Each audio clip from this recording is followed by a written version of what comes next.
Hey guys, today, this new video, I'm going to be teaching you guys how to go faster. If you'd be more interested in more videos like this, please let me know in the comments and I'd happily make it into a series where, I'm different tips and tricks, basically free training advice at this point.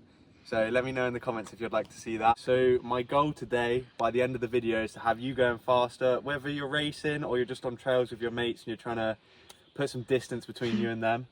We're gonna go through the first stage, which is one of the easier places to gain time, I think, and that's line choice. Quite a technical turn, to be honest, and the conditions are wet, so it is a little bit sketchy. But here you can see we have some routes into quite a tight, sort of flat, but it has got a bit of bank left-hander.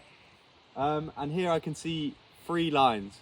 You've got the very inside, which is smooth, no roots, really safe. The middle, which has some puddles as it's wet, and they're quite big roots. I don't know if it picks up on the camera. Or you've got the outside, which has probably some of the greasiest roots. So now I think it's time we get some demonstrations going. Next up is Carenza on the full inside line. She's gonna absolutely rip it up. Let's get it.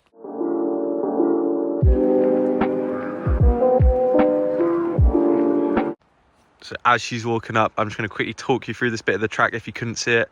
You come into this long right, tightens up a bit on the exit, full 180 as you can see. And then that is where we're focusing today. You can really get skills out of just focusing on one turn, one entrance. Keeping it cruisy just because we're showing the lines. Full left, very safe. She's through the track, but as you could see, it was tight into the turn. How was the full inside then? It's tight and you have to brake lots. No good. Not the optimal line. Not the optimal line, she says. Hopefully we're going to go see a massive puddle splash from her now.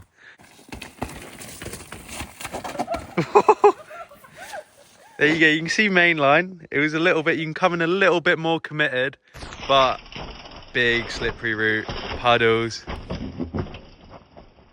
When I think about then going to the high line, you've got to think about it a little bit more because it's a little bit more technical. So you've got to definitely clear that stump, otherwise your front wheel's going to wash on it. And then you've got a few choices for landing. You can either land here just above the root, and as long as you don't brake on the root, it's okay. As soon as you touch the brakes on roots, you're going to lock up and you're going to slide. So you've got this from here to land, or you could commit to going all the way past this route. But for this turn, if you do that, there's not much distance to brake and make the turn. So I think ideally you want to be just up here in this soft stuff and it'll give you plenty of grip.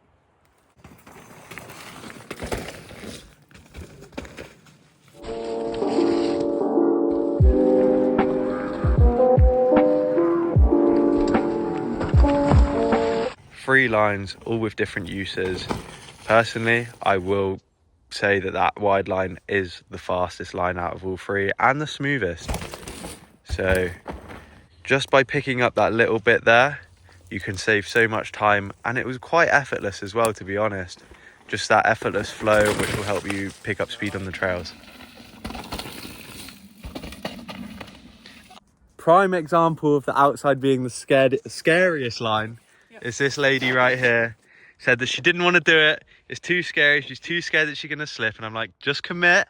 You'll be fine. And don't back brake on roots. And stay off the brake on that. If your back wheel's going to ride on that, do not touch the brake. Otherwise, you're going to slide out.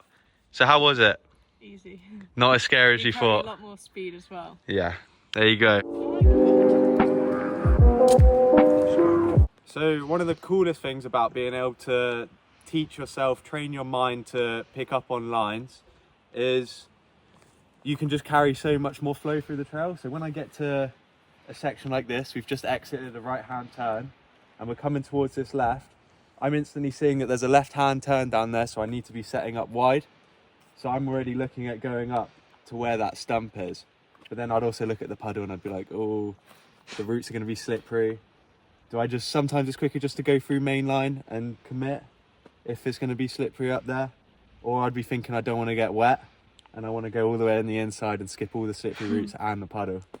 So there we have it. A turn as simple as this, plenty of time to be gained and plenty of lines there. Such a small piece of track. So hopefully that's going to help you look out for some things on the trails and whatnot, and you save some time on the tracks. If you enjoyed, let me know, and hopefully there'll be another one.